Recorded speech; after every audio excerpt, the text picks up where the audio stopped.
Love जिहाद के बढ़ते मामलों के बाद विश्व हिंदू परिषद से जुड़े संगठनों ने हिंदू लड़कियों को आत्मरक्षा के गुर सिखाने शुरू कर दिए हैं। इसी क्रम में हापुड़ में दुर्गा वाहिनी का शिविर लगाया गया, जो दिल्ली में साक्षी हत्याकांड के बाद सुर्खियों में आ गया, जिसमें छोटी छोटी बच्चियों से लेकर लड़कियों को आत्मरक्षा के गुर सिखाए जाते दिखे। शिविर में आत्मरक्षा के लिए जूडो कराटे सिखाया जाता दिखा। इसके अलावा बच्चियां लाठी और गुलेल चलाने का प्रशिक्षण लेती भी नजर आईं। कई बच्चियां रस्सियों पर चलने और लकड़ी पर चलने की ट्रेनिंग भी लेती दिखी। यहाँ पर दिखाया जाता है कि हमारी जो बहन है वो उन्हें आत्मरक्षा के लिए ये सारी चीजें आनी चाहिए। विश्व हिंदू परिषद से जुड़े संगठन दुर्गा वाहिनी की इस शाखा ने दावा किया कि इस तरह की ट्रेनिंग से वो हिंदू बच्चियों को अपनी रक्षा करने के गुर तो सिखाती ही है, साथ ही अपने समाज को जागरूक करने का भी काम करती है। वर्ग के माध्यम से भी हम बहनों को सचेतन और सक्रिय करते हैं। असल में एक दिन पहले दिल्ली के साक्षी हत्याकांड की जैसी दिल दहलाने वाली तस्वीर सामने आई और उसने हर किसी को झकझोर कर रख दिया। चूंकि मामला दो अलग अलग समुदाय से जुड़ा था और इसीलिए इस मुद्दे ने और भी ज्यादा तूल पकड़ा। और आरोपी साहिल के मुसलमान होने के बावजूद रुद्राक्ष की माला पहनने और कलाई पर कलावा बांधने से इस मामले को लव जिहाद से जोड़ा जाने लगा। इसी वजह से हापुड़ में चलने वाला दुर्गा वाहिनी के प्रशिक्षण शिविर ने लोगों का ध्यान खींचा। इस शिविर में हिस्सा लेने वाली लड़कियों का उत्साह बढ़ाने के लिए कुछ और नारे भी लगे। साहिल ने जिस बर्बरता से साक्षी का कत्ल किया, उसने बागेश्वर धाम के पीठाधीश्वर धीरेन्द्र शास्त्री को भी झकझोर दिया। अपनी बहनों का जब हम ये हाल देखते हैं तो शायद इस दुनिया का कोई भी भाई होगा जिसका खून ना खोले, और इसको देखकर खून ना खोले वो जीते जी मर चुका है। गर्मी की छुट्टियों में अगर आप बाहर घूमने का प्लान बना रहे हैं और इरादा हवाई यात्रा का है तो ये शौक आपकी जेब काट सकता है। गो फर्स्ट एयरलाइंस के बंद होने के बाद भारतीय विमानन कंपनियों ने यात्रियों को राहत देने की पहल की और इन कंपनियों ने मुख्य रूटों पर नई उड़ानों की सेवा शुरू की। लेकिन सेवा देने वाली कंपनियों ने किराए में 5 गुना तक बढ़ोतरी कर दी। बताया गया कि दिल्ली अहमदाबाद रूट पर एयर इंडिया ने बीते एक माह में किराए में करीब 400 गुना बढ़ोतरी की, जिससे दिल्ली अहमदाबाद रूट पर किराया 16,585 रुपए हो गया। इसी तरह दिल्ली पुणे रूट पर किराया करीब 3 गुना बढ़ाकर 15,000 को पार कर गया। बताया यह भी जा रहा है कि कुछ यही हाल दिल्ली श्रीनगर, मुंबई गोवा और दिल्ली लेह रूट का भी है। किराए में लगातार बढ़ोतरी के बाद एविएशन मिनिस्ट्री ने कंपनियों को इस पर लगाम लगाने और उड़ानों की संख्या बढ़ाने की सलाह दी है। मुख्यमंत्री अरविंद केजरीवाल ने आज सीपीएम नेता सीताराम येचुरी से मुलाकात की। केंद्र के अध्यादेश के खिलाफ समर्थन जुटाने निकले मुख्यमंत्री अरविंद केजरीवाल ने आज सीपीएम महासचिव सीताराम येचुरी से मुलाकात की। सीपीएम ने अध्यादेश के खिलाफ आम आदमी पार्टी का समर्थन करने का फैसला लिया है। दिल्ली हाईकोर्ट से मनीष सिसोदिया को एक बार फिर झटका मिला है। कोर्ट ने आबकारी नीति मामले में सिसोदिया की जमानत अर्जी फिर खारिज कर दी है। कोर्ट ने कहा कि सिसोदिया के खिलाफ आरोप गंभीर हैं और जमानत मिलने पर गवाहों को प्रभावित किया जा सकता है। सीडीएस जनरल अनिल चौहान ने पुणे में एनडीए के 144वें बैच की पासिंग आउट परेड की समीक्षा की। इस दौरान उन्होंने महिला कैडेट्स की बढ़ती संख्या का जिक्र कर खुशी भी जाहिर की। सीडीएस जनरल अनिल चौहान ने चीन की गतिविधियों को लेकर बड़ी जानकारी दी। उन्होंने बताया कि 2020 के बाद से ही चीन ने उत्तरी सीमा पर सैनिकों की तैनाती नहीं बढ़ाई है और भारतीय सीमाएं पूरी तरह सुरक्षित हैं।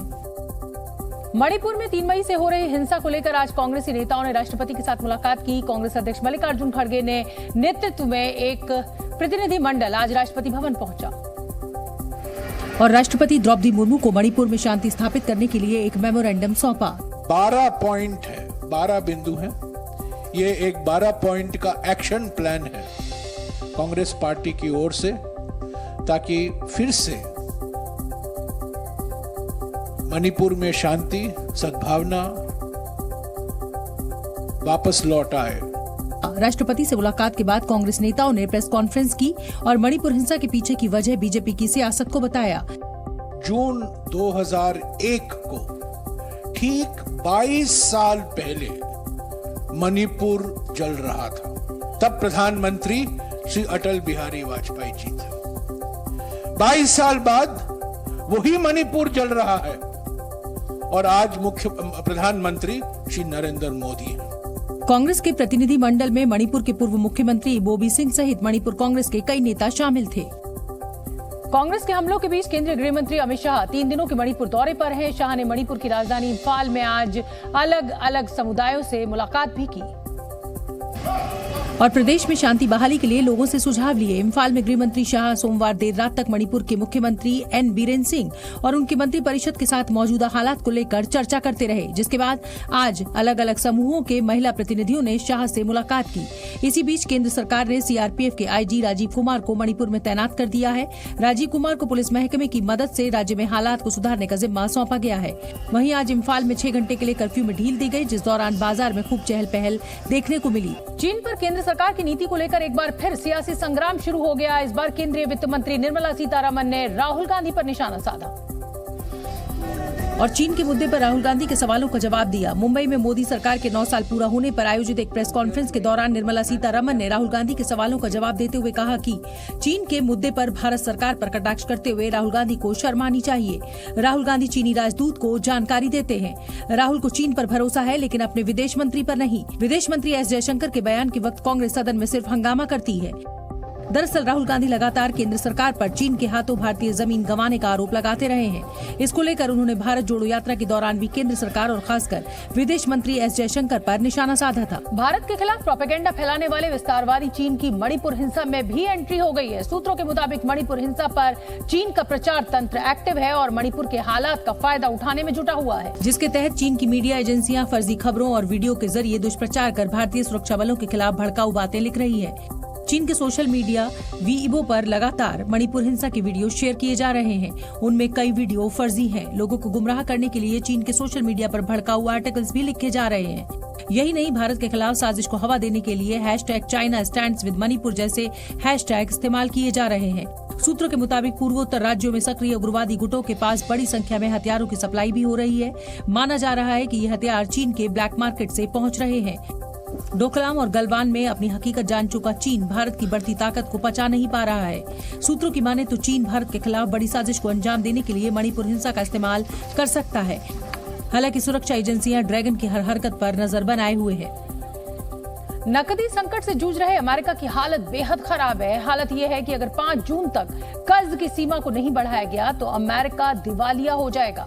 25 मई के आंकड़े के मुताबिक अमेरिकी ट्रेजरी के पास केवल 38.8 अरब डॉलर ही नकदी के रूप में बचे हैं। इस वजह से भारत के अरबपति मुकेश अंबानी और गौतम अडानी की संपत्ति सुपर पावर अमेरिका के नकद भंडार से ज्यादा हो गई। ब्लूमबर्ग बिलियनियर इंडेक्स के मुताबिक रिलायंस ग्रुप के मालिक मुकेश अंबानी दुनिया के सबसे अमीर लोगों की लिस्ट में 13वें स्थान पर हैं और उनकी कुल संपत्ति 86.1 अरब डॉलर है, जो अमेरिका के नकद भंडार 38.8 अरब डॉलर के दुगने से भी ज्यादा है। वहीं ब्लूमबर्ग बिलियनियर्स लिस्ट में गौतम अडानी 18वें स्थान पर हैं, जिनकी कुल संपत्ति 62.9 अरब डॉलर है, जो अमेरिका के नकद भंडार से काफी ज्यादा है।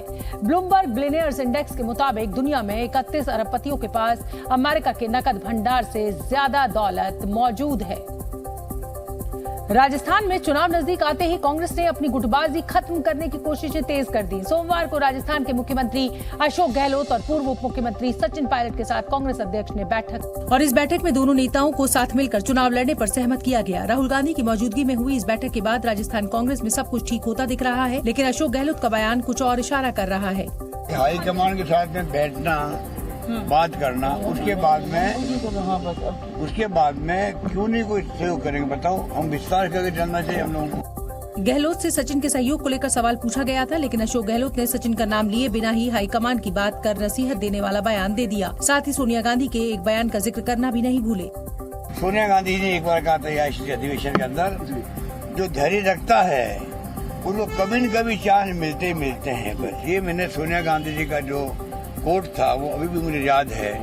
अशोक गहलोत के इस बयान से साफ है कि वो इशारों में एक बार फिर सचिन पायलट को धैर्य रखने की सलाह ही दे रहे हैं।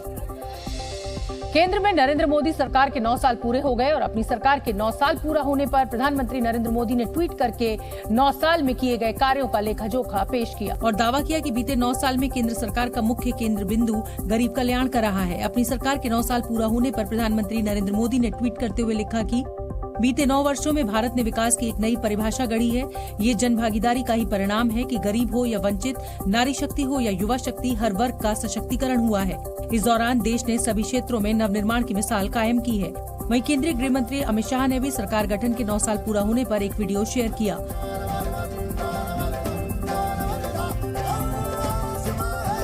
शाह ने इस वीडियो को सुशासन और गरीब कल्याण का सुनहरा काल, जनसेवा के 9 साल टैगलाइन के साथ शेयर किया।